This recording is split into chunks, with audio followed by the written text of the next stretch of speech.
Brian Welker was all smiles as he wiped the sweat off his forehead. He had just been promoted to shift supervisor at Harding Containers, starting right away on the night shift. Most people hated working nights, but for Brian, it was perfect. His son was a junior in high school, busy with sports and clubs. By working nights, Brian could attend his son's events without missing any work. It had been years of working the night shift, but it was all worth it for moments like these. Brian started working different shifts and came up with a nap schedule that let him handle it all. That's why, on a hot August day, he was crawling around in the rafters of his attic after finding out about his promotion. He got Thursday and Friday off with pay to relax and get ready for his new job starting Sunday night. Brian had always wanted to build a little apartment above his detached garage, his own fortress of solitude where he could catch some Zs in peace. Brian spent all day trying to avoid the usual stuff that messes with your sleep, especially when most people are already awake. He was laying cable to get internet in his apartment because the Wi-Fi signal didn't reach there. He put an extension cord at the end of his house by the garage hoping for a better signal. While he was working on untangling the cable in the attic, he heard something. Brian heard some faint noises coming from inside his house in the early afternoon, so he figured his wife Brenda must be at work. Their son Tim was staying with Brenda's parents for a few days, so the house should have been empty. Brian crawled through the farm fields to where the sounds were coming from, getting closer and closer.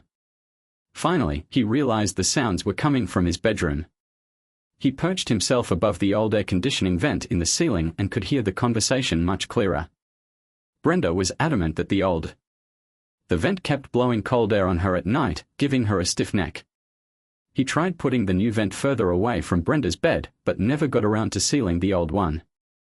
To seal it properly, he would have to patch up the hole in the ceiling where the old vent was. Brian just left it hanging there, not connected to any ductwork. He carefully lifted up the insulation in the attic and opened the vent. His heart sank when he saw his wife was getting it on with some skinny dude and Brian couldn't tear his eyes away. It was like watching a car crash, he just couldn't look away from the disaster that used to be his marriage. They were going at it for a while when Brian finally snapped out of it. He grabbed his phone, hit record, and slyly placed it on the vent to get a clear view of the action happening on his own bed. "I love the way you move," the guy whispered. "Your husband never gives you this kind of attention." "Don't bring up Brian," Brenda objected. "Yeah, Brian thinks he's not that great in bed, but he's a good lover and a great dad. We just had sex in his bed, but you keep saying you prefer how he does it. What's the deal with that? I don't know why I agreed to do this here. You won't get caught in your apartment though." Brenda complained as the couple froze for a minute before Brian noticed the guy getting off his wife. "See how intense it is when you take risks?" he asked. "Brenda's man banging in my place is usually cool, but getting it on in your own bed is next level." Brian caught the dude getting busy with his wife as soon as he flipped over. It was Bill Grant, the delivery guy they both work with. He just got divorced and has a daughter in Tim's class. "That's messed up," Brenda said, lacking any real emotion. "You wanted to do it in my bed because the idea of beating Brian turns you on. You act like it's a competition." "Competition is fierce, especially with guys," Grant chuckled softly. "You're a hot woman and the sex is amazing, but the fact that I'm getting it on with you in your husband's bed makes me feel like a champion. It's a crazy feeling. If Brian caught us, it would be a disaster. I don't know why I agreed to this, but it won't happen again. I'm scared Brian will catch us. It would wreck my marriage," Brenda confessed. "Let's make a deal," Grant proposed. "As long as we don't have sex. With your husband, I won't push to do it in his bed once he gets you back. We'll have to sneak around so I can be the boss again." "I can't deny Brian, he's my man," Brenda thought. "He's a guy and needs some action regularly. I'll try to talk Brian out of it and keep our secret meetings in my bedroom to a minimum. I don't even want to think about what would go down if Brian ever caught us. He's smart and parks his truck in a separate garage, so Brenda has no clue. He was at home and she definitely had no clue he was eavesdropping on her conversation. His face was all sweaty, with sweat dripping from his body onto the insulation on the attic floor. He had to stay still as he listened to the couple leave. As Brian headed towards the stairs, he realized his wife was cheating on him. She even planned to avoid having sex with him to please her lover. Brian grimly pondered over this new information. Brenda ain't gonna have any trouble turning down sex with him, 'cause she ain't gonna be getting any more of that while he's in the shower. He's thinking about his situation and came up with a few ways to deal with it. He ain't gonna let Brenda know he knows about her chayotin. Tim still has 2 more years of high school, so Brian decided to focus on his son instead. He ain't gonna stress about Brenda anymore, he just doesn't give a damn about what she wants or how she feels. Why should he care about her when she obviously treats him like crap? He ain't interested in dealing with that. Brian didn't want to leave the house he had worked on for 15 years just for some sneaky jerk to enjoy with his wife Brenda. He didn't think Brenda would leave him, so he decided to tough it out until Tim finished high school. Knowing he needed a place to stay sooner, Brian decided to add some cool upgrades to his new apartment. Instead of just crashing there after his night shift, he planned to make it his home for the next year and a half. By the time Tim finishes high school and goes off to college, we'll need a small kitchen and a full bathroom. Brian figured he'd have enough time to figure out a plan for what to do next. So, he reached out to a few contractors he knew and set up a meeting to get a quote. He ended up hiring a company to do the job because it would be done fast and done right. He decided it was worth it to pay someone else to do it instead of trying to save money by doing it all himself. His promotion at work meant he could easily afford the costs. Brian finally realized that time was more valuable than money for the first time in his life. He decided that if he saved $1, half of it would go to Brenda. He gave up his old lifestyle of doing all the housework, thinking it would help his family. Everything changed when he saw that it wasn't worth it. He was determined to fully fund Tim's college education and start fresh with some fun along the way. He no longer had any feelings for his unfaithful wife. Brian was ready for a new beginning. By the time Brenda got home from work and saw him sitting in the kitchen, she asked, "You're already home? Did you leave work early or something?" Brian looked at Brenda closely and realized she looked different to him. She had some wrinkles on her face and had put on a few extra pounds. Why hadn't he noticed this before? Had his love for his wife blinded him from seeing her flaws? He felt sad thinking about his sudden change of feelings towards Brenda, but he knew it was her decision. So, he's cheating on me, and when I asked him about it, he just said, "Yeah, work's been a bit crazy lately. I have to work some nights starting tonight. They let me go home, pack my lunch, and rest a bit before going back. They shouldn't make you work nights after a day shift, even if you had some free time during the day," Brenda argued. "You'll be exhausted. At least lie down and get some sleep for a few hours." "Good idea," Brian agreed. "I'll just crawl under the sheets and wait." But Brenda insisted, a bit too loudly, remember how tired you were last time." "Oh man, I totally forgot I gotta wash my sheets," Brian said coolly, chuckling to himself as Brenda squirmed. "I'll just crash in the guest room, no biggie." A couple hours later, Brian left the house like he was heading to the office, but instead, he hit up a sports bar to watch a baseball game and knock back a few cold ones. Earlier, he had set up an air mattress at his new place. When he was sure Brenda was knocked out, he snuck into the garage and crept up the stairs. The blow-up mattress he crashed on was actually pretty comfy. The next day, Brian talked to one of the contractors who had some time between jobs and offered him a sweet deal if he started right away. In 2 weeks, the contractor's crew would be moving to a new site a few clicks away. Brian said yes and signed on to start work bright and early Monday morning. His shift would run from Sunday evening to Thursday evening, with Friday off. Brenda knew he wouldn't have to work on Fridays. Last night she was surprised when he got ready for bed the next night and headed to the guest room. "Why are you going to sleep in the guest room? We won't see each other much while you're on the night shift, so why don't you sleep in our bed?" asked a puzzled Brenda. "Since I worked last night and slept a few hours this morning while you were at work, I'm not very tired. I'm going to watch a baseball game and maybe a movie after that," Brian responded with his planned excuse. "I'm trying to get used to being." Last night she was surprised when he got ready for bed the next night and went to the guest room. "Why are you sleeping in the guest room? We won't see much of each other while you're on the night shift, so why not sleep in our bed?" asked a confused Brenda. "I worked last night and had a few hours of sleep this morning while you were at work, so I'm not that tired. I'm gonna watch a baseball game and maybe a movie after that," Brian replied with his excuse. I'm just trying to get used to being up all night, sleeping in the morning. I don't want to disturb your sleep unless you're up for a little action, Brian hinted, wiggling his eyebrows suggestively. Brenda's reaction was just what Brian anticipated, although he would have missed her brief deer-in-the-headlights look if he hadn't overheard her conversation with her lover. She smiled faintly and said, I'm really tired today. Maybe we could just cuddle for a bit and hit the sack. Plus, Tim's home tonight and he can hear us. Hugs won't cut it. Brian, hey, as soon as I hug you, I want to do everything my way. If you're not down for sex, I'll just crash in the spare room to resist the temptation. You never cared about Tim hearing us before, so this sex excuse is just that, an excuse. You don't need to make up stuff, I'm not the type to force myself on a woman. I get it, Brian. It was a lame move and I'm sorry. I'm just tired and not feeling the romance right now. I hope you get where I'm coming from. Just hit me up when you're feeling it, and if I'm feeling it too, we can hang. Night, Brian said, turning and going into the spare room, leaving Brenda looking confused. On Saturday, Brian played catch with Tim for a bit, then did some yard work. When it was bedtime, he went to the spare room. Brenda watched him go and wondered why he was acting weird. Brian went to work early on Sunday to get ready for his shift supervisor role. Production guys started showing up and he was feeling pretty good about his work situation.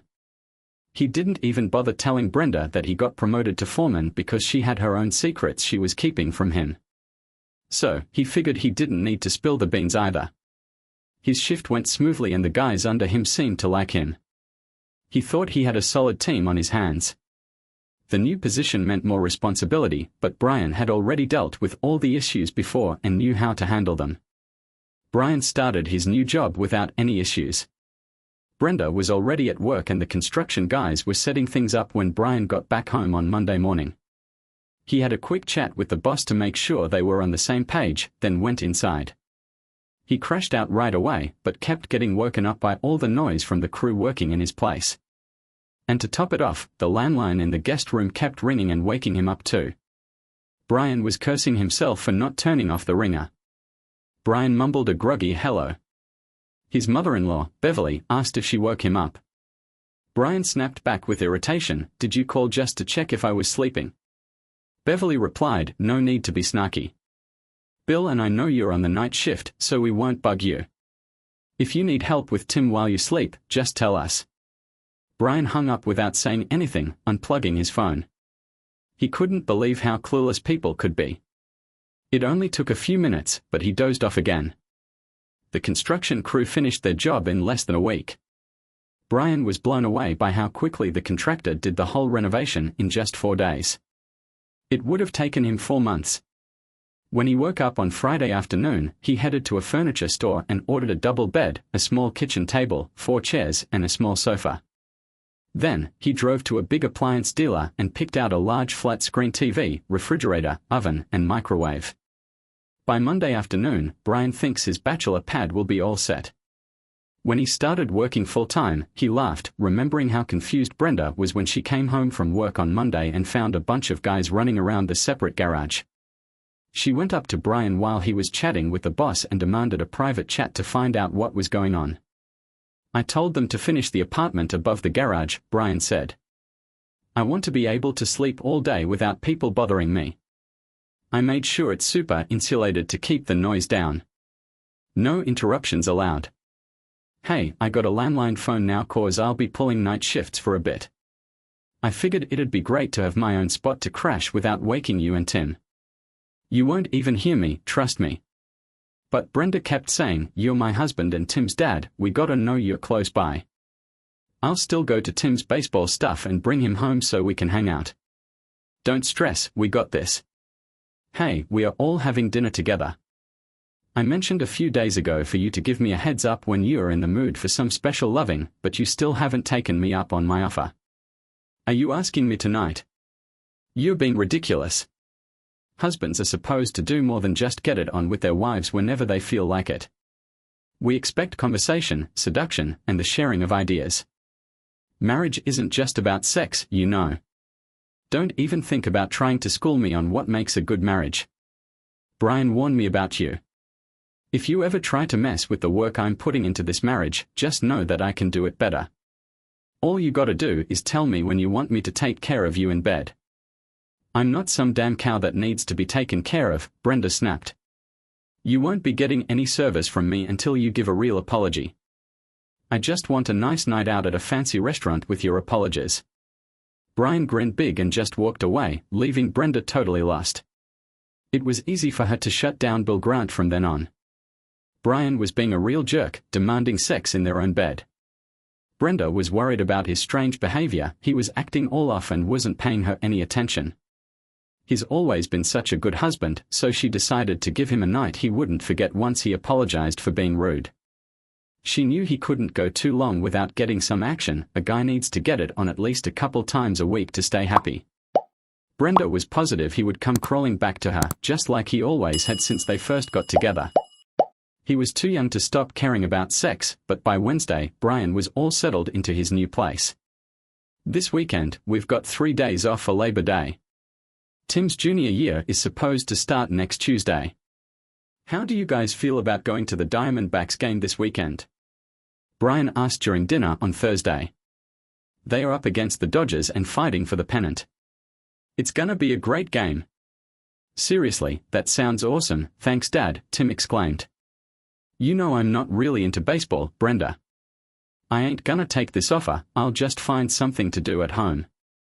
I reckon, Brian muttered quietly but loud enough for Brenda to hear. Everything's all set, Tim and I are going to the game on Saturday.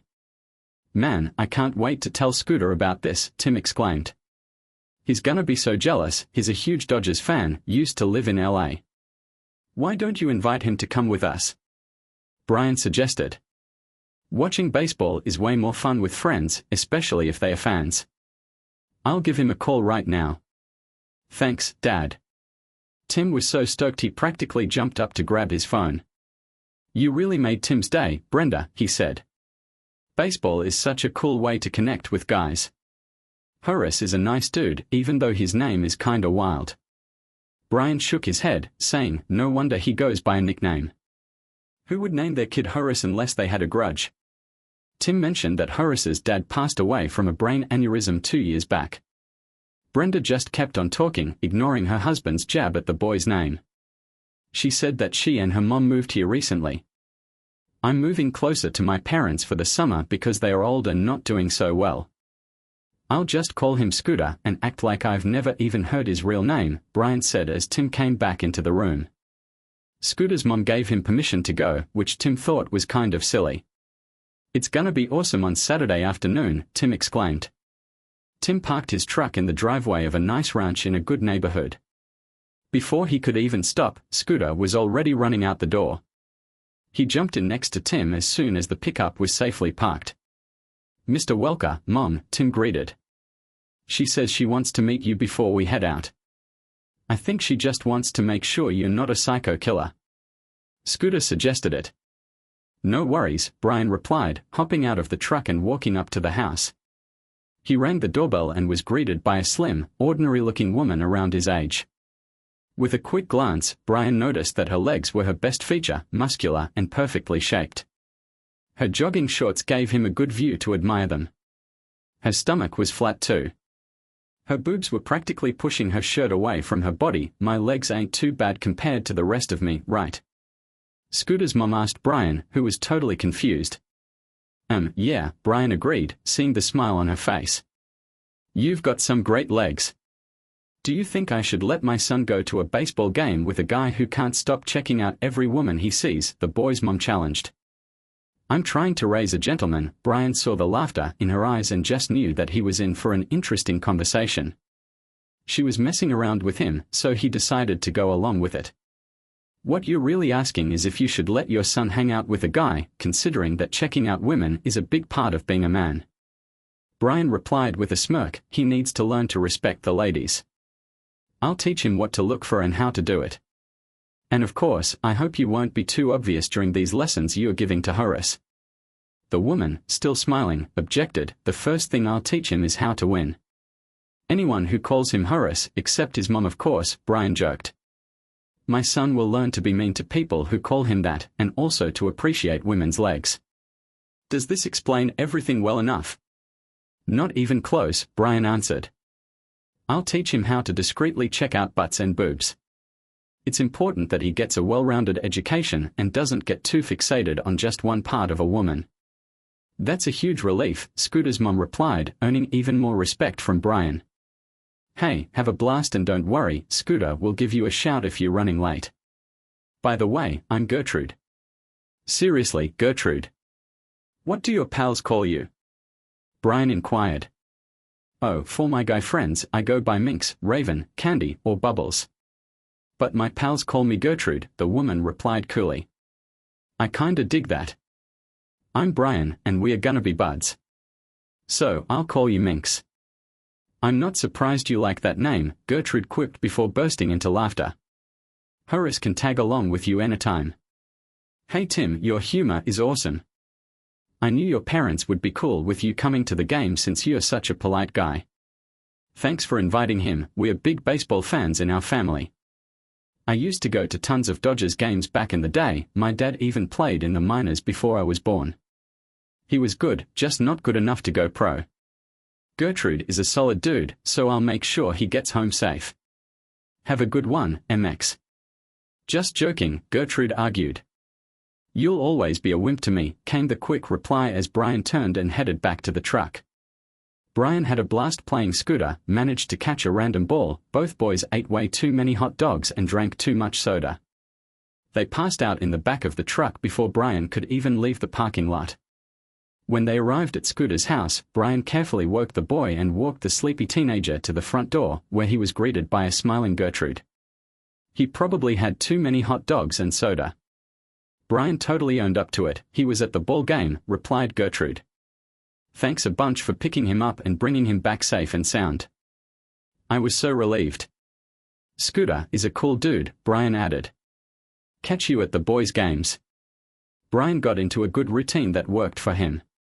He'd come back home, have a light breakfast and then crash out from 9 to 3, all thanks to the extra soundproofing and thick curtains on the windows. He usually slept like a baby.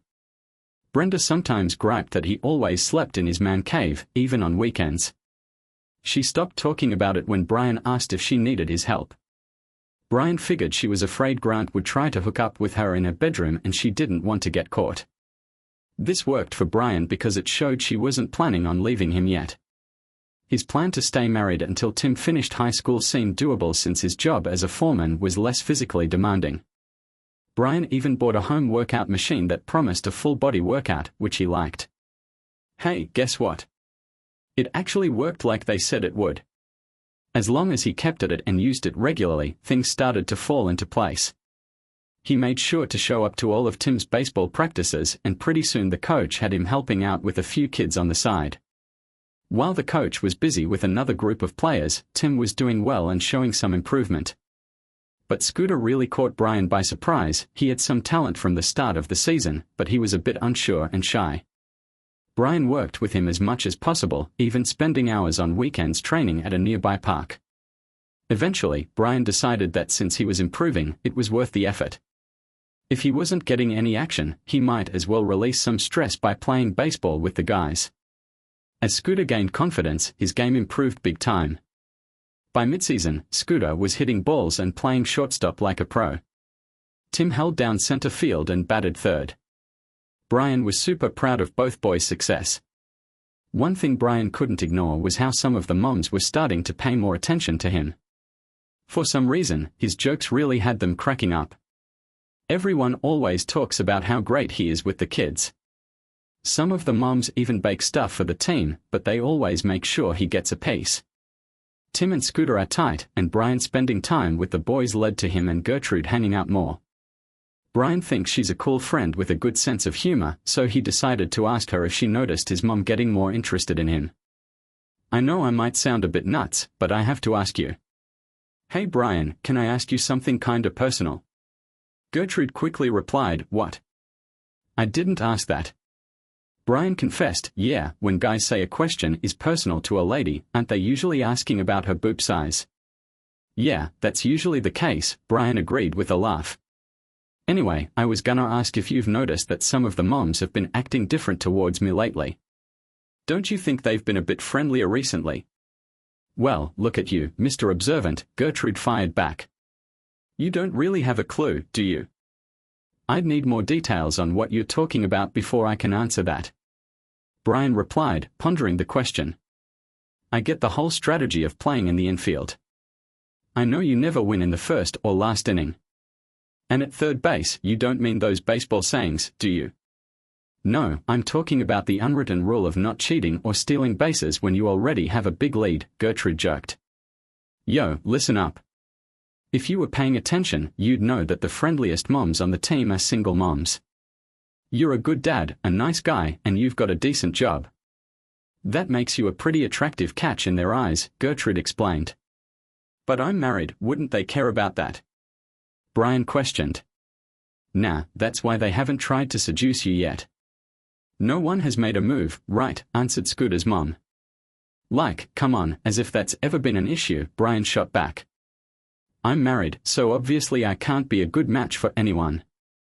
I hate that I have to be the one to break it to you, but we're friends, so it's on me. All the moms know that your wife is cheating on you. It's not just a rumor, word on the street is she's cut you off from sex. You guys aren't sleeping together anymore, and it's pretty clear you'll be a free agent soon. These women are lining up to have you on their team as soon as you're single. When Brian got out of the hospital, he was shocked by Gertrude's bombshell. How did so many people know about his personal business? Who could have spilled about his sex life or lack of it? Then it hit him, Brenda must have blabbed to that jerk that we weren't getting it on, and he blabbed to someone else. Do you mean your wife or her side piece? Gert asked, trying to calm things down. I gotta say, you don't seem too shocked by the gossip. Did you already suspect Brenda of cheating? No, I never thought that, Brian replied. You had no clue at all. Gertrude was like, I can't believe it, I knew she was cheating, I just never thought it would be true.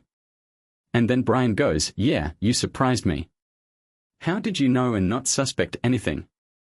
And he goes, it's simple. I had no clue until I walked in on Grant and Brenda in our bed. In that moment, I went from suspecting to being 100% sure. I stopped being suspicious at all. His girlfriend was all confused and said, you saw them in the act, but you're still married and not in jail. You're crazy. You're not some creepy perv or a guy who gets off on watching, right? Please don't be one of those losers. But don't sweat it, Brian reassured me. I decided to change things up and make spending quality time with Tim my main focus. Being a full-time dad and living with Brenda instead of divorcing her seemed like the way to go. I started working nights, which really put a damper on our sex life. I ended up building a sweet apartment above my garage and living there instead. Brenda, I started sleeping during the day to avoid dealing with all the annoying stuff she was constantly nagging about. She wasn't happy with the sleeping arrangements, but Grant told her that if she had sex with me, he would demand his place back in our bed. It bothered her, but not enough to stop her from fooling around with him. She thinks her affair is a secret and wants to keep it that way. I haven't told her, but I refuse to have sex with her for any reason. I went to the clinic and got tested for STDs, and I'm clean. I want things to stay the way they are you serious? Did you hear that? What a jerk. How can she treat a guy like you so badly? What an idiot this guy is. Gertrude was so mad. All the single moms think you two would be a great match. I think you might be overestimating how attractive I am. I've never been a matinee idol. I have a really good job, so maybe that will make me look better to some of the more desperate ladies, Brian suggested. Are you kidding me? Look how beautiful you are, you have a fantastic smile. Gertrude pointed out that you are strong, kind, smart, and cool. I would get along great with kids if I wasn't so plain-looking and flat-chested. I would have already tried to get involved if I wasn't feeling so insecure about my appearance. Maybe I should just keep quiet. Thanks for being a good friend and letting me know what people are saying about me, Brian replied with a frown. I had no clue everyone knew I was being cheated on. It's pretty embarrassing that I can't satisfy my own wife. I feel like a total wimp. You're a good guy who wants to be a good dad to your son. You're strong enough to handle it all. This is some bullshit so you can have a good relationship with Tim. Horace thinks you're pretty cool too. Brian asked you, you must feel better if you can tease me with Horace's name, Gertrude remarked with a smile. Mink, you're a great friend. You didn't let me stick my head too far up my ass. I just hope Tim doesn't find out this horse has either left the stable or is damn close to it, Gertrude said. Horace says Tim knows something is wrong at home. You're pretty much avoiding his mother. He's bound to hear something when. So many people know about it, why I know. What worries me is that Gertrude's crushing hard on Heather Grant. How awkward is that for him and for me? She's a sweet girl, she has no clue what a loser her dad is. I'm just glad Tim isn't the one creeping around Heather. Brian said what a disaster that would be. I should be thankful for small blessings. Scooter told me that Tim is really into Holly Ingram, but that shouldn't shock you too much. She goes to every game and roots for him every step of the way, said a grinning Gertrude. I saw her hanging around, she seems like a cool girl. I knew her dad and uncles from school. Brian remembered they were a good family. 2 nights later, Tim's team played in the first round of the district championship. Brian realized that as game time got closer, he was probably more nervous than Tim. It didn't help that the usual 3 single moms were trying to get his attention. Norma Wilson was wearing a top that showed a lot of cleavage, and she kept finding excuses to lean towards Brian to chat. Brian had to give it to her, Brandy had an impressive rack. She kept them covered up, but you could tell they were perky under that tight sweater. Her tiny waist and flat stomach just made them look even better. She kept asking Brian all sorts of questions about the team and players. Jillian, on the other hand, was more upfront. She always found a way to get close to Brian, pressing her big boobs against him when she could. Gertrude just smirked, handing him a soda and hot dog before going back to her spot. Brian was chilling on the first base side of the field when he realized all 3 ladies had dipped from his crew at the same time. He thought it was weird until he heard a voice he knew. Brenda popped up behind him and said, I was gonna watch my kid play, but dang, there's so many fans in the way. What's up, Brian, she said too loud.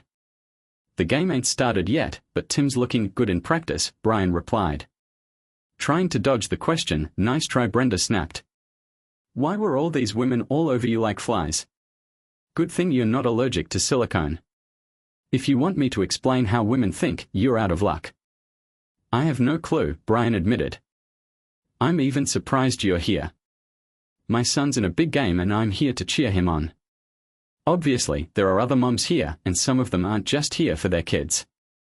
You were too busy to notice. Hey, come to the game, Brian said. How did you manage to get out of your responsibilities today? Brenda looked at her husband when he brought up her obligations. For a moment, she wondered if he was hinting at something.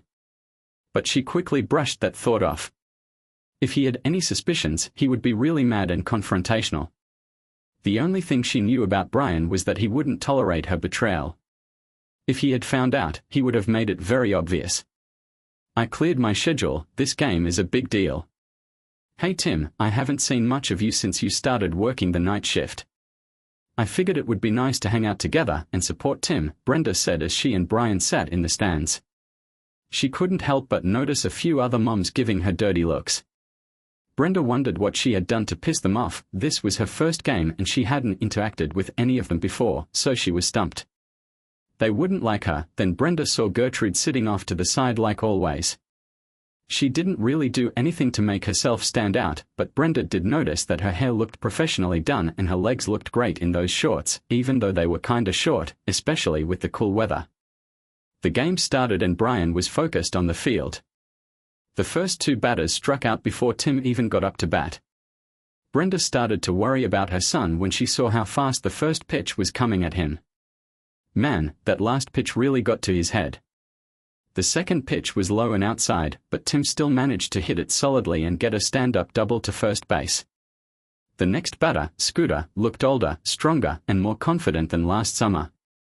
The first pitch came close to hitting Scooter in the head, but luckily he dodged it. Brenda heard Brian chuckle as Scooter got ready for the next pitch. Trying to intimidate these 2 boys is a big mistake, Brian said to anyone who could hear him. I just hope they don't mess up. The pitcher was trying to sneak a fastball past Scooter. The rest of the crowd agreed, nodding in approval. As the pitcher started his pitch, he threw with strength and added a little something extra on the next one. There was a loud crack as Scooter's bat made contact with the baseball, sending it soaring over the center field fence. Oohs and ahs echoed through the stands as the ball disappeared. Tim sprinted around the bases and waited for his friend to touch home plate before they exchanged high fives. Gertrude couldn't hide her pride as she watched her son circle the bases. Brian had tears on his cheeks when I looked at him. He spent so much time practicing on the field and playing ball with Tim and her son. You could almost feel his joy and pride. Gertrude was so thankful to Brian for mentoring her son since they got here. Horace turned out to be a great guy, and Brian played a big part in shaping his character. Are you seriously telling me you haven't slept with your husband since the day we hooked up at your place? Her boyfriend couldn't believe it when she told him, "You said I should avoid him as much as possible and you wouldn't pressure me for sex in our house until he slept with me." He was working the night shift that day and has been crashing in a room above the garage ever since. We haven't even said hi since then. It's insane. Bill replied, "He's too young and you're too hot for him to not want sex. Maybe he's gay or something. Does he have a girlfriend?" Brenda insisted, "No way, he's definitely not gay. He's just really shy, but he'll come around." "Girl, my man ain't cheating on me. He just works night shifts and is always tired. Why I know.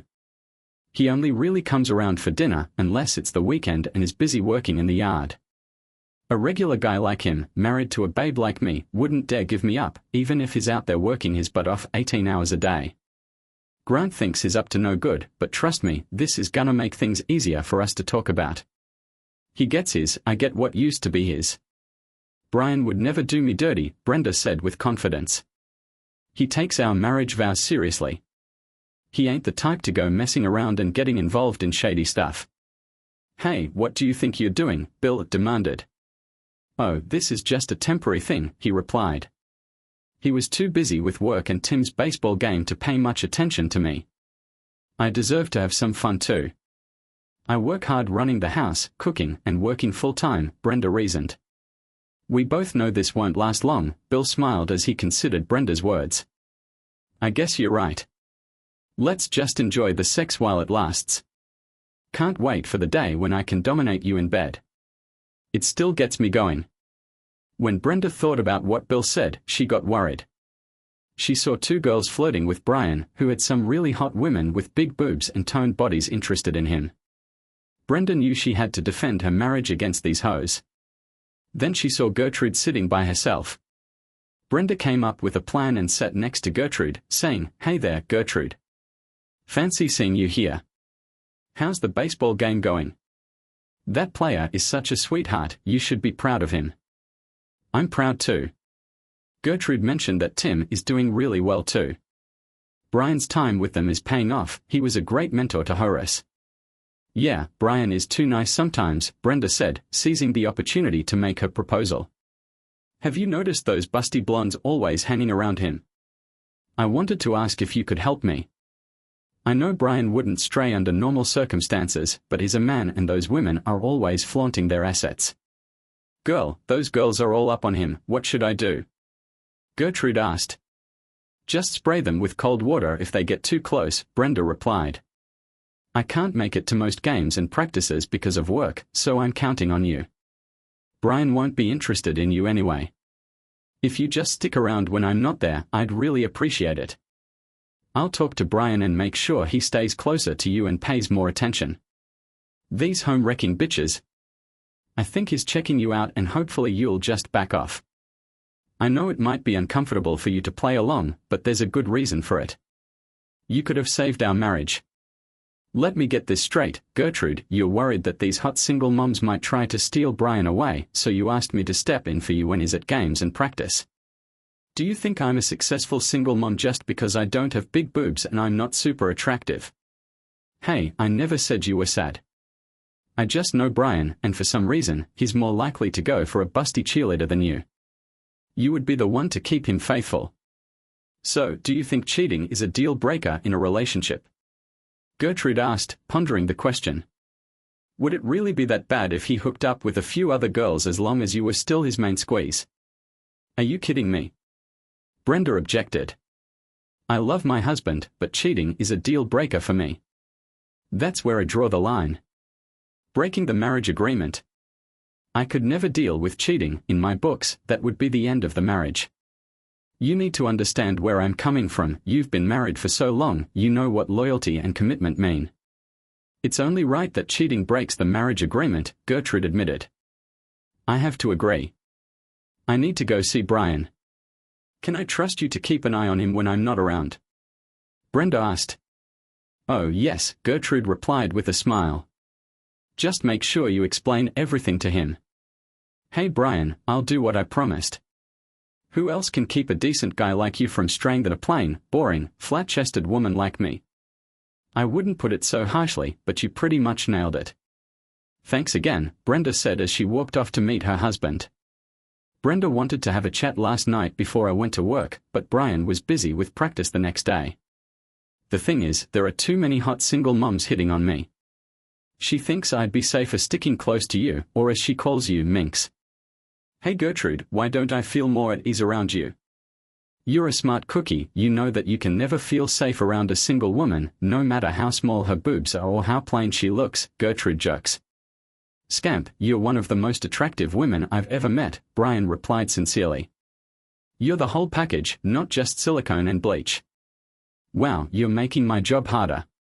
Gertrude admitted, blushing. I'll schedule an eye checkup for you after baseball season ends. You'll see that I've got it going on. Brian said he's usually pretty good at reading people, but he totally misjudged his wife.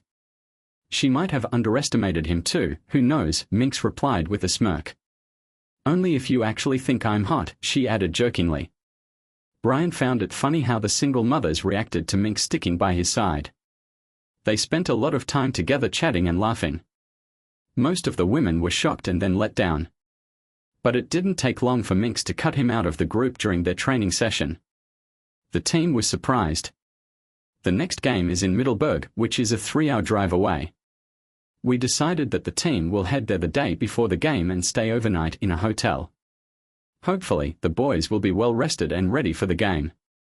Brian dropped off Jake, Winston's parents, and had a chat about the team's chances of winning the district game and maybe even the state title. They got to the hotel right after the team bus. Brian helped Ralph Winston with his luggage. The Winston parents offered to go with the boys and stay at the same hotel. The rest of the parents had to book rooms at other hotels. The next day, there were tons of fans and players in the city. 6 teams from different grades will play 3 games. Before Tim got on the bus, Brian warned him that they wouldn't be staying at the same hotel and he better behave in front of the coaches and chaperone. He promised his son that he would be at team practice. So, which hotel are you staying at tomorrow morning, Minx? Brian asked as the Winstons rolled their bags into the team hotel. Same hotel as you, was her straightforward answer. But I never told you where I was staying, how did you know? Asked a confused Brian. I just knew, came the brief response. How do you know we are in the same hotel? It's pretty packed this weekend, you might not get a room last minute, Brian pointed out. I'm sure we'll figure something out, Gertrude replied with a big smile. Brian was totally lost when he got to his hotel a few minutes later. He asked Gertrude, Scamp, do you want to see if you can get a room while I check in? I can wait to make sure you find something. Thanks, but I'll just chill here. I'll be good, she said. Brian finally started to get it when he checked in and got his room access cards. He went back to his truck and found Minx already waiting for him. Hey, do you want one of these cards for my room? He asked. This is room 207. What a sweet gesture, Minx. Yelled as I got out of the car, grabbed the keys, and gave Brian a kiss on the cheek. Let's hit the sack, it's gonna be a late one. The next morning, Brian woke up feeling even more exhausted than when he hit the hay. At first, he grappled with the fact that he had broken his marriage vow, but Minx helped him cope. Let's think this through logically. Brenda not only cheated on you, but she also agreed to not get physical with you. And even if she had, she would be risking your health by not using protection. So basically, she cheated on you with her lover, putting you at risk. She broke your vows and marriage contract. I haven't had sex in over 2 years and I've been tested and I'm clean. You got tested after finding out she cheated and you're also clean. I've been taking birth control for over a month hoping to sleep with you. Can you give me one good reason why we shouldn't hook up? Is it because of how I look? Your wife probably thought I was just a cover for all her affairs. Hot chicks who were into you because they knew I wasn't into you that way. Am I just a second choice? You're so damn attractive, don't deny it. I've never cheated on Brenda, and that's been hard for me to wrap my head around. But you've made a convincing argument for us being together. I'm all in, Brian said with a smirk. Before we go any further, there's something you need to know, Minx replied. Both my parents are in hospice care and don't have long to live. My brother was sending bootleg movies to his buddy, and my friend is. Hey, I'm the baseball coach at the top prep school in LA. If Horace scores a baseball scholarship for next year, we'll likely move back. I really dig you, but let's not get our hopes up for anything long term. This can't go on forever, you know. Look at us, you're a good-looking married dude whose wife is stepping out on YA, and I'm just a simple woman with a son who has a shot at a sports scholarship to a solid university. I gotta do what's best for Horace, YA feel me. Nice to hear about Scooter though. Brian was proud, he's a stand-up guy and all. Man, that kid's a natural at baseball. I'm happy he's gonna get to improve his game in a tough environment while also getting a good education. You're the reason all those top schools are looking at him. I see how much effort you put into coaching him. It's funny, by being such a great mentor to my son, you actually helped us move back to LA, away from you. I don't think I'll just hook up with Brian for one night. Maybe we should call it quits. Giving up sex altogether is better than just having a one-night stand and then going back to being celibate. You're a dumbass. I mentioned that we might go back to LA for the next school year. We still have over 6 months until then. A guy could hang out with me a lot in that time, unless he's too old for constant hot sex with a needy woman. We'll just have to see. Will you live up to your nickname, Minx? Brian joked. I'll do it for you, Minx promised. Just whistle when you need me. I'll teach you how to whistle. People always say I whistle pretty well, Brian joked. Then you're doing it all wrong, Gertrude replied. The baseball team won the state championship, and Scooter got a scholarship to a fancy prep school in California. Both of Gertrude's parents died right before Thanksgiving, within a week of each other. Brian and Tim went to their funeral. Brian met Gertrude's brother and instantly got along with him. Brian, meet my brother Dexter, Gertrude introduced him. Dexter, this is Horace. Yo, our buddy Brian, the baseball coach, was like, holy blank. He shouted, your name's Dexter, right? Gertrude's brother confirmed, yeah, only Gertrude and my parents call me Dexter. I go by Grim like everyone else. What do you call my sister? I call her Scamp, but don't ask me why, Brian insisted. I don't think I need to ask, Grim replied with a laugh. Brian spent Thanksgiving with Brenda and Tim at her parents' house for the first time in months. Brian found himself getting ready for bed with Brenda, like they always do. Thanksgiving night was approaching and Brian couldn't come up with a good excuse to break the tradition of spending it together with Brenda. Brenda wasn't in a rush to get undressed in front of Brian, she was a real looker with a hot bod. It's been a while since we last hooked up, and Brenda straight up told Brian that he must be craving some loving. Brian felt a bit awkward but replied, are you finally admitting that you need some action? Brenda knew she had him and said, I knew you'd give in. I'll be happy to please you and put a big smile on your face. Fuck off on holiday, you useless asshole. With that shitty attitude, you ain't getting any action for a long time, Brenda snapped. What's your problem? You better forget I even considered letting you near me, Brian retorted, rolling over to face away from Brenda. He didn't hesitate with his response, even though it wasn't like him to do so. It did the trick though, as he successfully dodged sex with Brenda. However, Brian couldn't help but feel regretful about the sorry state of his marriage. Brenda was freaking out about Brian's rude comment that was keeping her up at night. She was laying there next to him, wondering if he found out about her affair or if he was just mad they hadn't been getting it on lately. She figured she needed to talk to Bill about it. She realized that Bill needed to stop trying to get with her in their own bed if she was getting it on with Brian. This made her start avoiding and rejecting her husband, which could make him start getting suspicious. It could have totally destroyed her marriage. Brian was a real jerk. Brian's nightly routine when he worked the night shift was pretty much the same every day. He'd come home, have a quick bite to eat, then hit the hay by 9 a.m. He'd usually wake up around 2 o'clock in the afternoon because his girlfriend, Minx, would climb into bed with him naked. They'd get busy for about an hour before she left to make sure she was home when her kid, Scooter, got back from school. Since baseball season was over, Brian had time to shower and shave before Tim came home from school. Sometimes Brian would take a little nap before heading off to work in the evening. All in all, things were going pretty smoothly for Brian. Hey dude, so one night in December, Brian got a call from Tim right after he got to work. Dad, Scooter, and I were chilling with Heather and Holly in Heather's car. They said they might be out late because there's no school tomorrow. But here's the deal, Heather was driving her mom's car and we ended up with a flat tire and no spare in the trunk. Now we are stuck on D Street and I'm getting a bit anxious. I see some guys by the slot machine staring at us. Can you come help us out on D Street? Hey, so Brian said we'll talk about it later, is Heather driving that Corolla? Yeah, it's a 2017 Corolla, Tim replied. I'll grab a wheel and tire that fits and come over, just make sure your doors are locked and call the cops if you need to. Take care of those girls. Brian put his phone away and walked over to the production floor. He spotted Gus, the bearded guy on the forklift. You still cruising in that Corolla, Gus? Brian asked. I need a tire that fits my car and I need it ASAP. While Brian was talking to Gus, another idea popped into his head as Jack Reynolds passed by. Jack is Holly's uncle, her mom's younger sister. Jack's son and some buddies are stranded on D Street with a flat tire and no spare. Holly is with them. I'm going to grab a tire from Gus and head over there.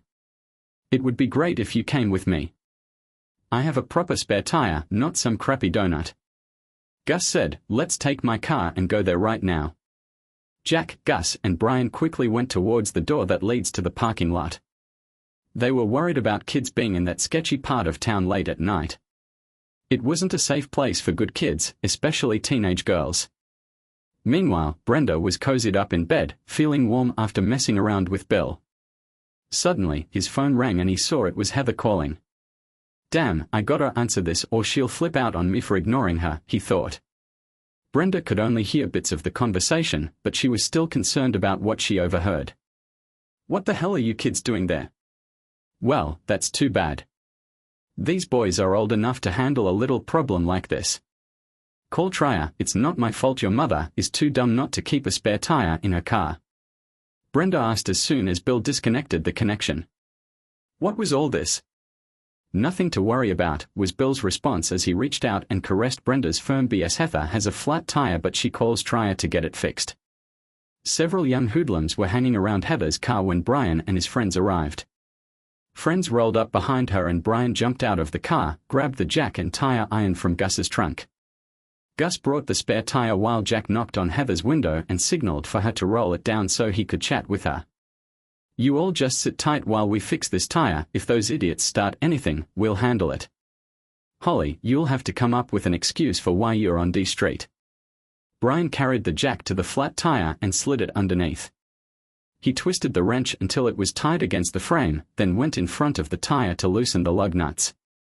The tough guy who seemed to be in charge of the group came up to Jack while Brian was working on the tire. You're on our turf, you gotta ask me before you mess with this bike, he said. Before Jack could say anything, Brian swung the pry bar hard and hit the guy on both shins. The man dropped to his knees, then rolled on the ground rubbing his shins and cursing. Brian grabbed him by the collar. He grabbed his collar and yanked him down to the ground next to the flat tire. Then he sat on the guy's back and kept loosening the nuts. Two of the gang members closest to them came running over, looking like they wanted to pull Brian away from their knocked-out leader. Jack smacked the first guy on the side of the head and he went down like a ton of bricks. As Gus moved forward, the second guy backed away out of his reach. Lift the car up a bit and I'll take off this tire, Brian said to Jack calmly. Jack kept raising the car higher. Brian was holding the guy down while his buddies were yelling insults and curses at them. The guy underneath Brian kept trying to get out, but Brian would just grab him by his greasy hair, lift his head a bit, and then push it back down hard onto the ground. After just 2 tries, the guy on the ground decided to stay put. Brian unscrewed the lug nuts, took off the flat tire cover, got a new tire from Gus and put it on. Once all the tabs were secure, Jack lowered the car. All three of them looked satisfied. Totally clueless to the jerks giving them a hard time while they were working, Brian was tightening the nuts and then accidentally kicked the leader in the balls when he tried to step over him.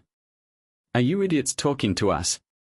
Brian asked as he walked up to the gang members and casually tossed the tire iron from hand to hand. As soon as he approached them, the group scattered.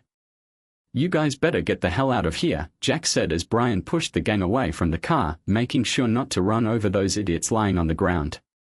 So we were cruising down the street, trying to avoid this sketchy part of town. The three dudes hopped back in Gus's ride and tailed Heather's car as it turned at the next intersection towards the kid's crib.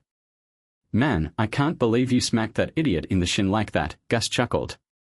"He went down like a ton of bricks."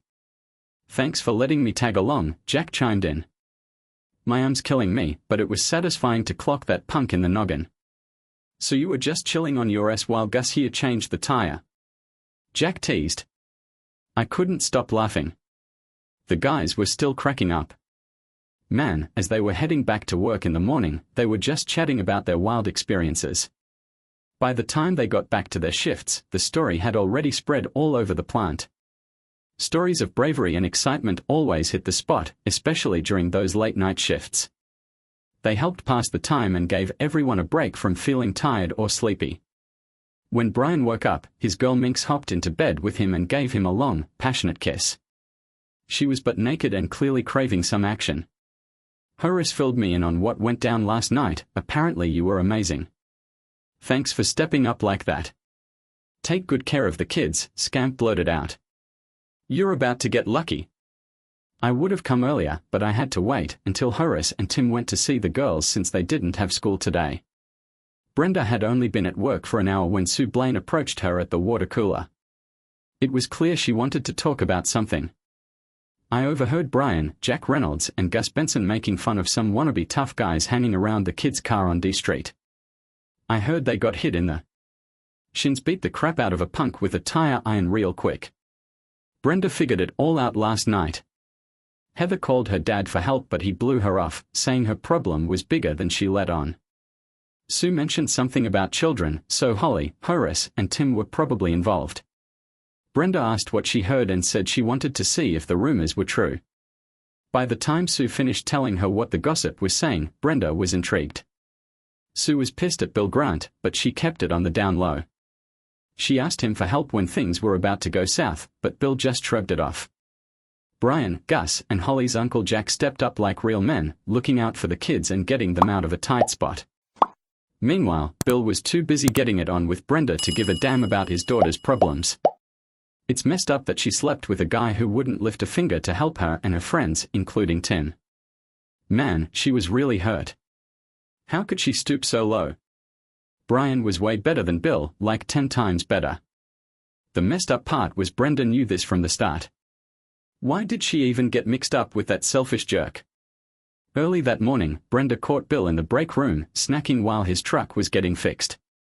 She didn't waste a second before confronting him. "Heather came to you for help last night, and you brushed her off. These kids could be in serious trouble, and you told her to call Triple H. What kind of dad are you?" "Everything turned out fine," Bill said confidently.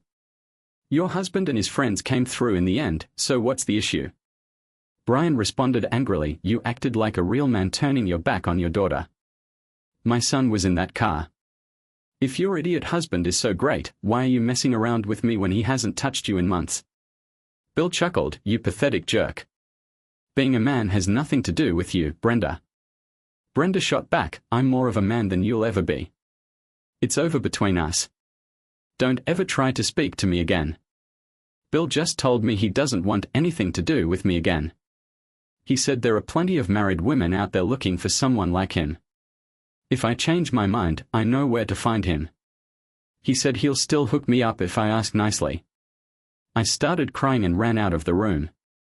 I cheated on my husband, disrespected him, and almost ruined my marriage and family for some selfish jerk.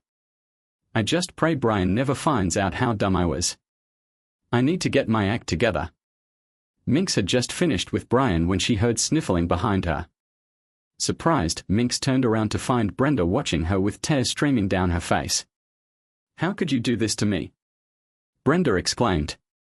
"I trusted you both, and you do this." "I'm just doing what you asked," Minx replied, reaching for her clothes and starting to put them on. After she pressed a finger to Brian's lips, ordering him to remain silent. "You wanted me to keep those busty blondes from getting their claws into Brian. I gave up my own body to help you reach your goals. I never wanted you to sleep with him, and you know it," Brenda said, her anger starting to overshadow her tears. "I can't believe Brian would cheat on me like that, especially with some skinny. I know it's tough to accept that Brian and I are dealing with weirdos, but there's no need to be offended," Minx reasoned. "Your husband was about to lose it. I'm just trying to ease the pressure he's putting on me. Bill Grant didn't want you to sleep with your husband. So Brian had to go to someone for help, and luckily I was there at the right time. You can thank me for helping you get rid of Brian completely and making Bill happy. By the way, where is Bill? Is he in your bed? Do you know about Bill?"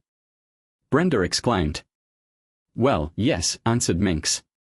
"I think most of the free world knows about Bill. You've been sleeping with him for months now. He promised you that he would have sex with you in your marital bed every time you had sex with Brian. So you stopped having sex with your own husband. Luckily, Bill was able to step in. The pun is on purpose. If Brian knew, why didn't he say anything? Why did he let Bill and me be together for so long?" Brenda asked, tears running down her face. "You're a smart girl. What would most guys do if they found out their wife was cheating? He would get really mad and yell at me, then probably divorce me," Brenda added as the truth sank in. "So, what's the plan now? Can Brian and Tim crash here while you move in with Bill?" Minx asked casually. "I ain't moving out of my house, and I wouldn't care if Tim did too. If Brian wanted a divorce, he'd be the one packing up and paying alimony and child support. Tim would stick with me," Brenda figured, just like Brian thought. Minx nodded in agreement. "Let's just say Brian's main focus was being a good dad to Tim and staying in near him. How could he make that happen without divorcing me?" Brenda answered softly, "He's staying here for Tim, not for me. He found out about me and Bill, and that's the real deal. Man, she dumped me ages ago. We've basically been living like exes for months now, right? I was just too dumb to see it. To be fair, Bill probably distracted you from realizing that your husband checked out a while back. I'm just a loser who came in after you wrecked everything. I helped Brian move on, and I told Bill it was done between us. I never want to see that guy again." Brenda asked if it was because he wouldn't help his daughter out last night. "You didn't have much of a choice, did you, babe?" Brenda asked if you and Brian are gonna shack up now, even though traders have their own expectations and limitations. Scamp admitted that he and Horace are happy with how things are now, but they'll head back to LA before school starts in the fall. He also mentioned that he doesn't want his son to find out that his mom is fooling around with his best friend's dad. But when the time comes for him to leave, he'll probably help Brian find a new place. "Got myself a new boyfriend, hope he sticks around. Just so you know, I didn't steal your man like some other moms tried to do. We're just having a good time together, kinda like you did with her. But what if I decide to stop this? He's my man, you can't just sleep with him. Brenda said you gave me permission when you got with Bill. So basically, Brian's off the hook with you now. He and I are solid, we can count on each other if you. Imagine I told Brian he can't hook up with you or anyone else if he wants me around. Who knows who else Bill Grant has been with or what diseases he might have had." Brenda started crying again thinking about what Gertrude said. Could Bill have been cheating? Of course he could. Brenda no longer had any illusions about what kind of guy Bill Grant was. She needed to get tested ASAP. "What's gonna happen now?" Brenda asked nervously. "Let's just wait and see. If you keep going like this, I'll make sure to wake Brian up whenever I can. You keep working late and avoiding him as much as possible. I think this plan will work perfectly fine. If it ain't broke, don't fix it," Minx replied. "I'm not gonna do that," Brenda said firmly. "You're leaving in a few months, but I'm gonna stay here and prove to Brian that I can be a great wife. He won't need your skinny ass because he knows my skinny ass is loyal to him while your round ass is out there waiting to be patted on. Whoever thinks they can control your sex life, especially with Brian, is wrong. I won't let him near you as long as we are together. I don't want to get sick, and he probably doesn't either. I've learned that relationships are about more than just sex. Brenda said this with fake confidence. Actually, having sex without love or commitment is pretty embarrassing. I'll happily do what a wife should for her husband while you just have sex with him. Think about it. All right, so Mink was like, I'm down with that plan. You handle cooking the guy some awesome lasagna and meatloaf, keeping the toilets clean, and doing his laundry. I'll take care of keeping him happy in bed as much as I can. Let's see who ends up happier. Brian, I gotta say, I feel so ashamed and sorry for disrespecting you. Can you forgive me? Brenda begged. Minx chimed in, how can he trust you again? He might forgive you eventually, but how are you gonna earn back his trust? That's always the tricky part. I recommend you. Hey, enjoy the next few months while you're still technically married to Brian. See what you're giving up for average sex and take note. Brian doesn't want to break up his family while Tim is still in school, so you've got about 9 months after I leave to try to win him back. Once Tim graduates, Brian will likely dump you. Scamp predicted it. Brenda asked Brian why he lets you speak for him. I'm not just his side piece, I'm his best friend, replied Minx as you were whispering sweet nothings. Hey, Bill, mind your own business. Brian and I were having a chat in bed. I said I'll handle this situation if it comes up, and he promised to thank me when I do. Can you give us some privacy now? Oh, and make sure to subscribe to our channel so your significant other doesn't fool around. And check out the next story, it's way juicier than this one. And if you're not 18 yet, don't even try to listen to it.